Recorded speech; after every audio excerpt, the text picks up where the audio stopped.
Oh, hey, what's up, guys? I didn't see you there. Welcome to my borderline content, as many people call it. Unbanned and unplanned. Meaning my birth was unplanned, okay? Alright, so today we're going to look at a Joseph Rogan clip. He is a comedian? Why is my sound all weird?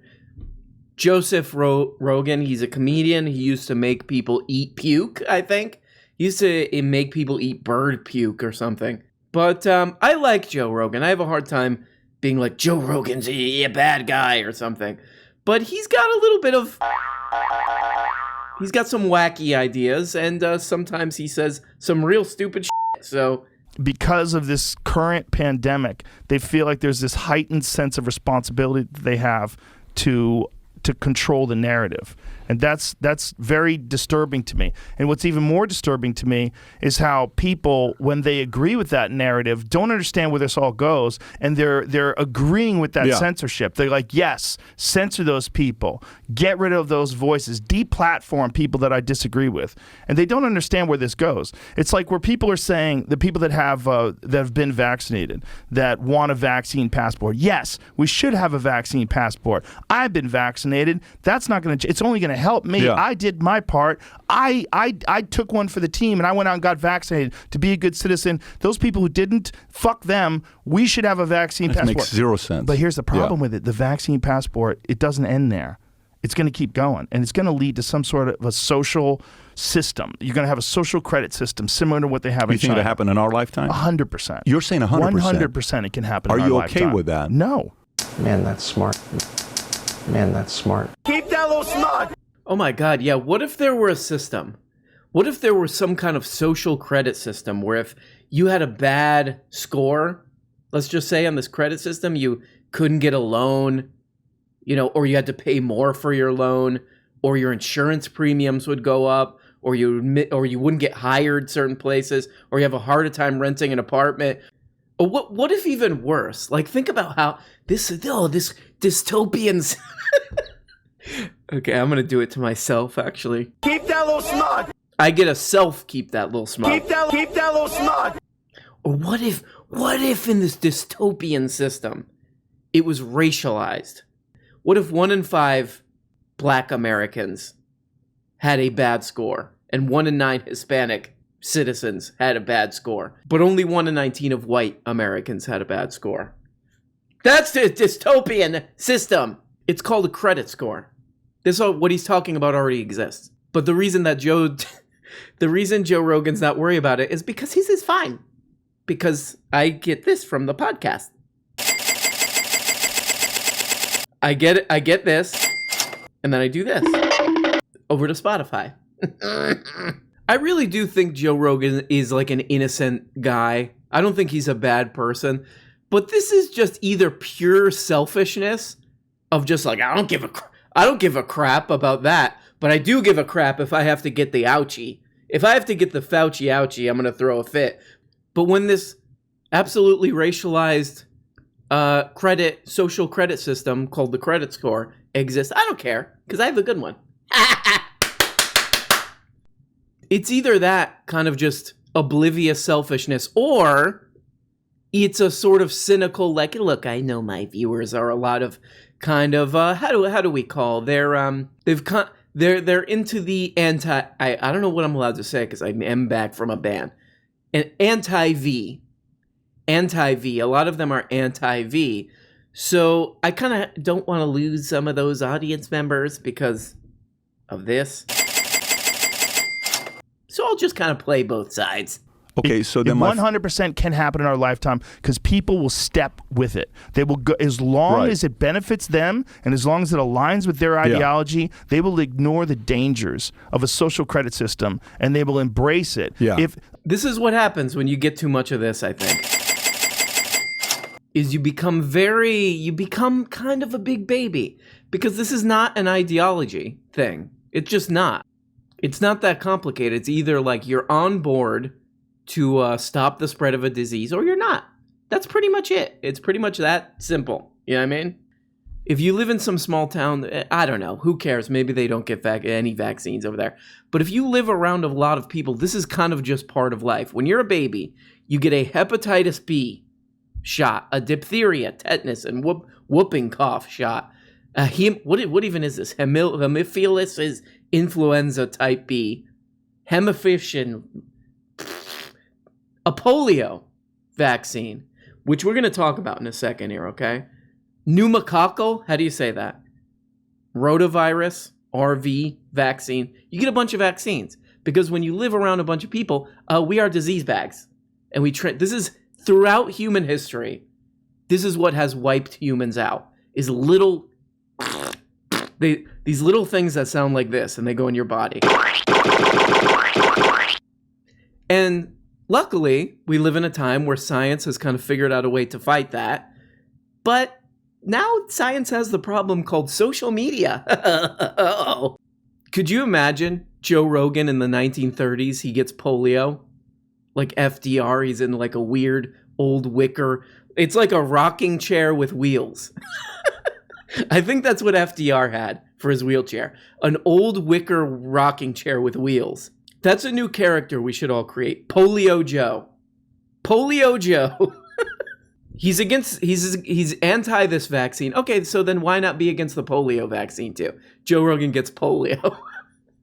He's doing somebody has to lift him to do his karate kicks into the... Hey! It's sort of sad because part of what you see with this whole thing is just what a kind of individualistic, atomized society we've been. An F you, every man for himself society we've become. Because when I was reading about this polio situation, okay? When I was reading about this, I heard this kind of quote over and over again. And I'll just read this to you. This is from, I think, a historian, like a vaccine historian.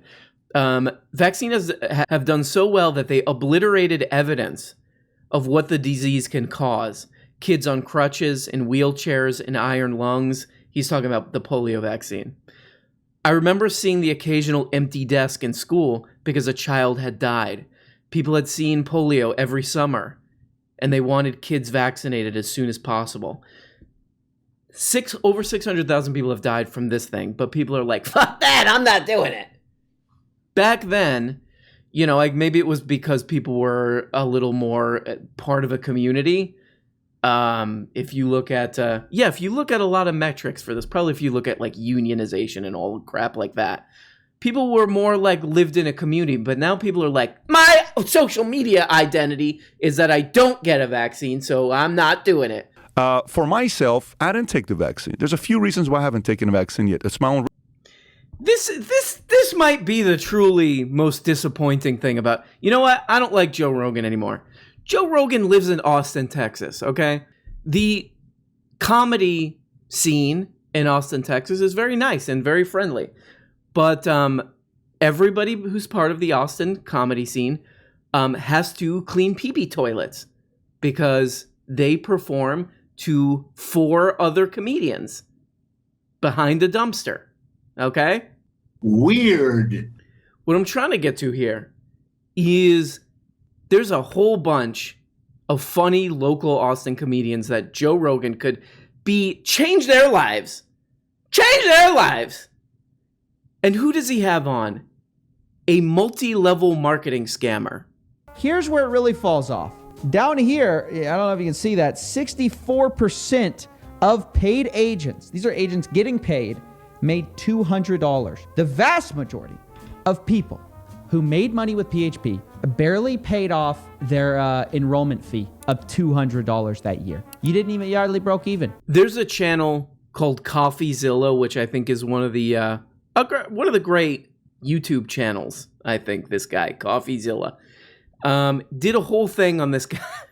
He did a whole bit on this guy, how he runs a scam. He runs a scam company. Put some fear in It's them. not easy to ignore the financial problems we have today. In retirement, not a chance. Everyone talks about it, yet very few bring financial solutions to solve it. Oh boy, here we go. Big promises. Until now. The champ is here! The champ is here!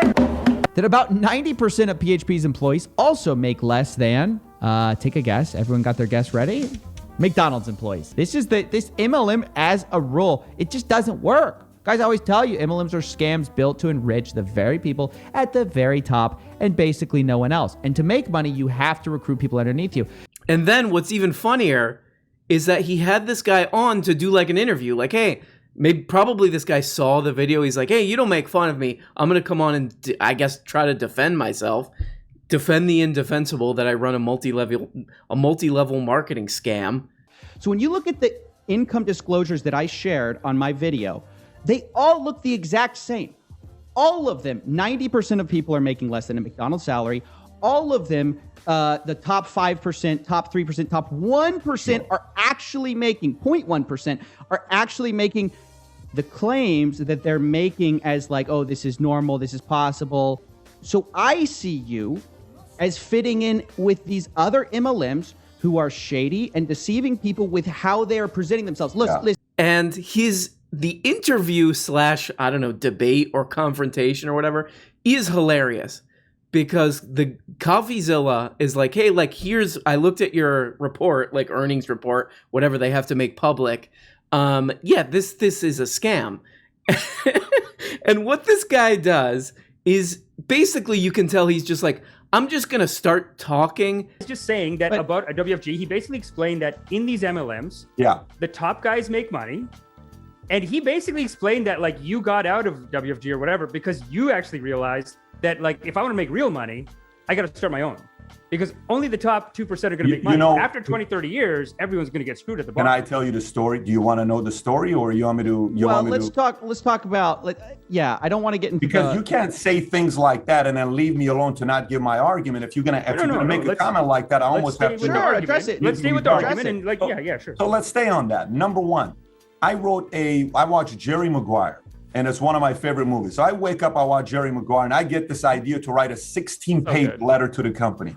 About how I like the movie Jerry Maguire and da-da-da-da-da. And hopefully my charm will just my amazing, fantastic charm will just kind of smooth this over that I'm running a giant scam company. And that smart YouTubers like CoffeeZilla are kind of saying, look, this doesn't work, guys. The other thing, even in CoffeeZilla's chat, they're like, here, I'll read you one of the quotes. The channel Valuetainment, that's this guy's YouTube channel, Valuetainment, which, whatever, I'm not going to give him a hard name, but what if I called my YouTube channel Dollar General YouTube? The channel Valuetainment has a lot of useful insights. However, I was shocked to find out he was running an MLM. Very disappointing. Yeah, but even his channel is like, these guys are all like, you got to be different. You got to find your passion and be different. Yeah, they're all the same. Like this guy we could replace easily with like Gary Vaynerchuk or whatever. Gary Wimberchuk or whatever that guy's name. They all say the same crap. They're all the same guy. All of their YouTube channels are exactly the same. Wow, you're really contributing a lot of value to the culture with saying the exact same hustle, Sigma grind set crap over and over again. It is the most boring one-dimensional crap that humanity has ever produced. Not their fault. They're just trying to make money. I get it. You're just trying to do this. But it has produced the most cardboard cutout crap. These channels, these grind set channels, Gary Vaynerchuk, Gary Blue Chew, all of this crap is all the exact same. But again, Joe, come on. You moved to Austin. Let's be part of the community. Let's put some of these people on, okay? Austin has some of the hardest working comedians I've ever seen. And very, very funny and smart and clever and da-da-da. But no, we're gonna put on a guy who runs a scam, an obvious scam company. There's a few reasons why I haven't taken a vaccine yet. It's my own reason why I haven't taken a vaccine yet. But the biggest challenge for me... Do you want to explain? Oh, no, it's because my audience are suckers. It's because I've cultivated an audience of suckers that I don't respect. Someone actually wrote this long Reddit post about this guy's company. Accidentally got hired by an MLM. Long story. Okay, guys, I'll try to read it, but whatever. Yesterday, I got hired at the scammy MLM life insurance company called PHP, People Helping People. I just, like, it's so funny because what these guys are saying, and this guy, what's his name again? What's this guy's name who Joe Rogan had on except for instead of Austin comedians? Patrick Bet David. He runs this company called PHP. And part of this whole, like, anti-V thing is like the government telling me what to do. Yeah, it's really bad for like an entity to trick people, to not have people's best interests at heart. Meanwhile, I run a company that exists to scam people. Yesterday, I got hired at the scammy MLM life insurance called PHP, People Helping People. I love that. People Helping People, where it's literally people lying to PLP, people lying to people about how much money they're going to make. I'm very broke and desperate at this point, so I didn't even ask for any info about it. I figured, how bad could it be? I'm willing to do anything right now. Problem is, the fact that I might be an MLM scam, the fact that it might be an MLM scam didn't cross my mind. I thought worst case scenario, it would be a boring, crappy, normal job. I was thrilled and touched that she chose me to send in for an interview. LOL. How stupid I was.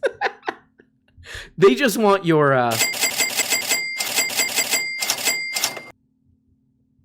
I got to what I thought was to be a standard interview. I just assumed this. Like I said, I didn't ask her for any info, not even a company name. I desperately need to pay my rent. Oh my God, this pobrecito. This is a true pobrecito. This should be called the story of a pobrecito. I get it, though. But when I got there, they had dozens of people and a party going on. We all chit-chatted, and then there was this ridiculous presentation by one of their directors. Dude was the classic sociopath executive type. Fed us some BS about how he was a suicidal nerd in high school and how he's rich, blah, blah, blah, blah, blah. The presentation was mostly buzzwords, so I didn't figure out until about 60% of the way through that they sell life insurance. Oh my God. Yeah, you know you're dealing with something legit, a legit job, when they don't tell you what they do until like way toward the end. Oh, unique opportunities in opportunism, in the opportunity of a lifetime of synergistic opportunities. What is it you guys do? At the end of the presentation, in my desperation, I still hadn't clicked in my head that it was an MLM. Despite all this talk of being an entrepreneur, for some stupid reason, I just thought they were encouraging us to become an entrepreneur in the future? Question mark. That didn't make any sense to me because they are a company. Wait a second. How am I an entrepreneur if I'm like, if this is a company that I'm working for? But for whatever reason, it just didn't click. I imagine this is a thing. Like when you're just sort of like, I need to pay my rent. You kind of like want to believe, you're just like, I just want like something to work out so that I can get money to like pay my rent so I can stop worrying about that I'm not going to be able to pay my rent. So I've had this happen to me, and I've seen this happen to other people where you just kind of like become almost kind of delusional. The desperate part of me was praying I'd be hired on the spot. And lo and behold, the desperate part of me was right. Who'd have thunk it? Of course, I figured out very soon after I left that it was not a real interview. They most likely, quote, hire, unquote, everyone. I say hire in quotes because they do not actually pay you. It's all commission and recruitment. In fact, you pay them. Naturally. More on that later.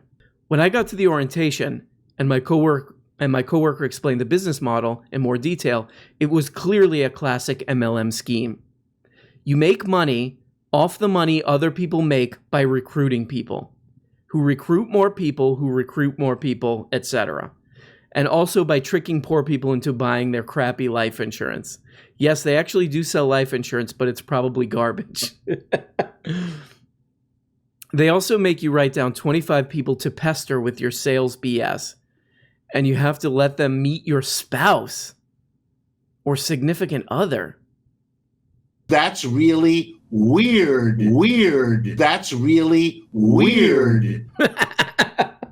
You gotta love the Richard Wolf ensemble. And look, I'm not trying to trash this guy.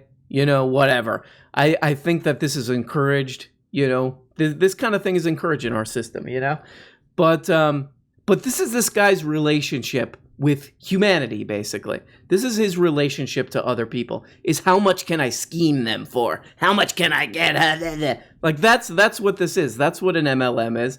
That's what his entire company is. That's how he made money. That's his relationship with other people. So, of course, he's saying, like, anti-V stuff, because that's what the suckers want to hear. Unbelievable.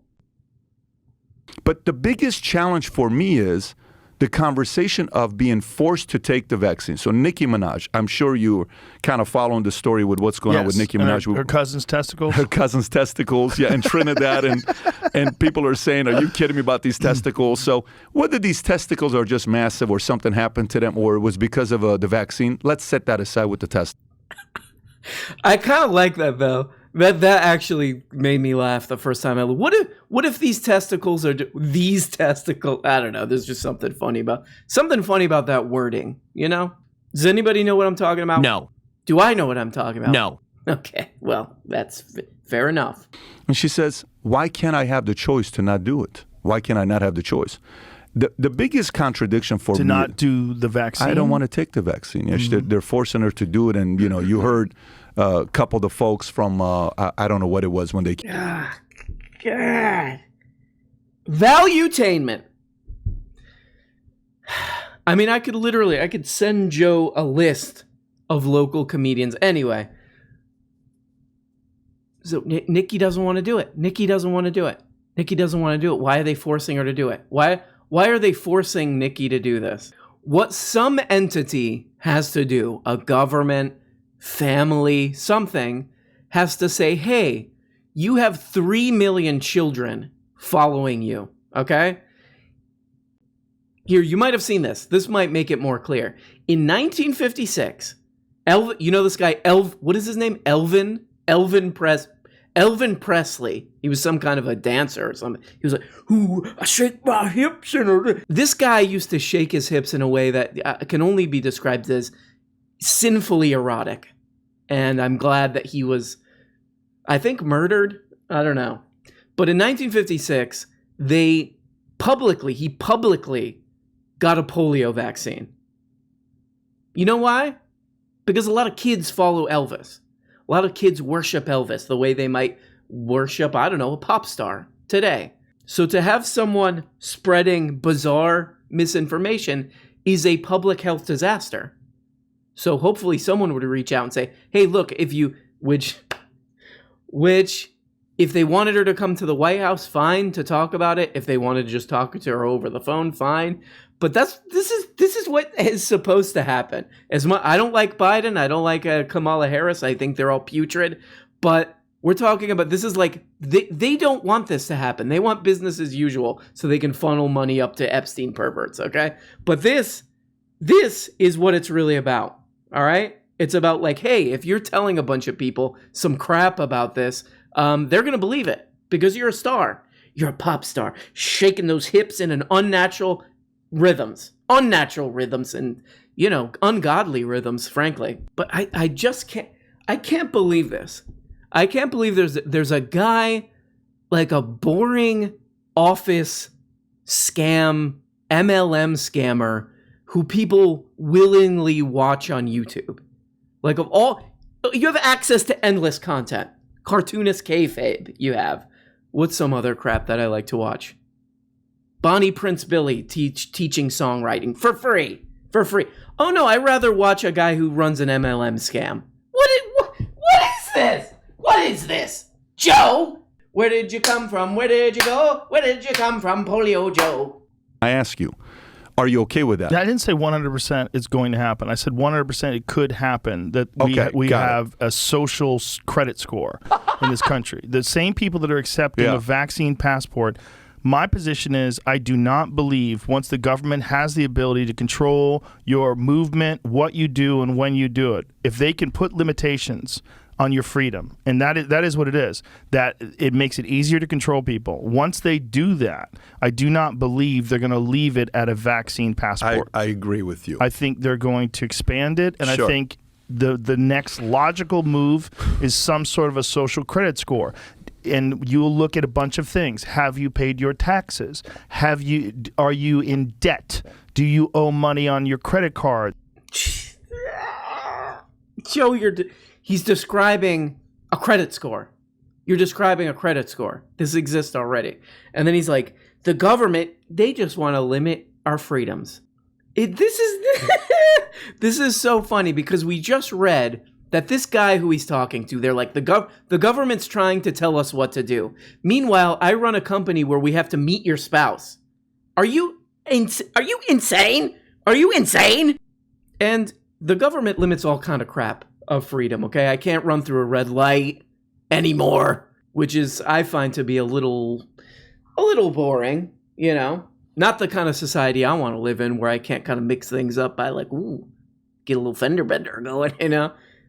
I mean, in this guy's case, because he does do this Patrick Bet-David guy, does a lot of like, keep the government out crap. And what he means by that is not like have people be more free or have people be free to live their lives and all this. It means don't investigate my company. Like, I hate the tyranny of big government. I think tyranny should be private and I should be on top of it.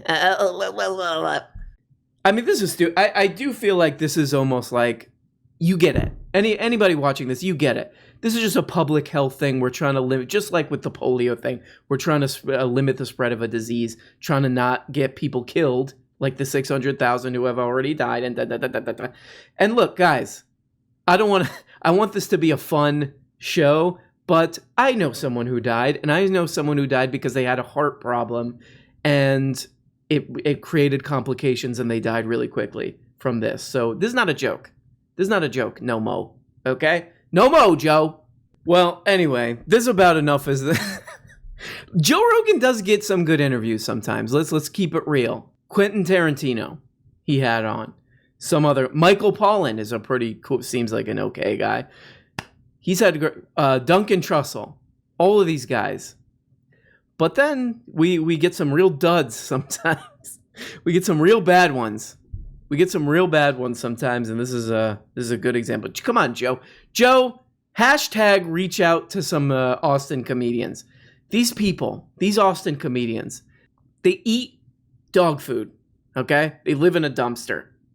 Being just having a little, maybe even half a Joe Rogan show would change their life. So to take a break from getting scammers and idiots on your show and give somebody some help who actually needs it. You turd, you. Anyway, guys, hashtag Polio Joe. Where did he come from? Where will he go? Nobody knows, you know? That's one of the great mysteries of our time, you know? So, guys, thank you so much for dealing with me, you know, because I can be a little, you know, at times. But I will talk to you later. And before I go, never forget that it is disgusting. Bye-bye. Hey guys, you're only getting a fraction of the weekly shows. If you want a new motherfucking episode every day, subscribe on Patreon for as little as 2 bones. You get the patron-only Tuesday and Thursday shows, the Bookablega show where we look at important books, and the goddamn weekly behind-the-scenes show. And for only 25 bones, you could become a producer and get your name up here. Look at these people. These people make this show possible. If it wasn't for them, nothing. We don't have a show. We got nothing, and it's garbage. And we have to just leave. We have to just basically walk away, and we don't even really know where we're walking. That's the truly troubling part about all this. But please, become a patron today for as little as 2 bones, or 5 bones is another level, or 10, or you go the full 25 and you get up here. Big special thanks to these people. Love you guys. Love you guys so much.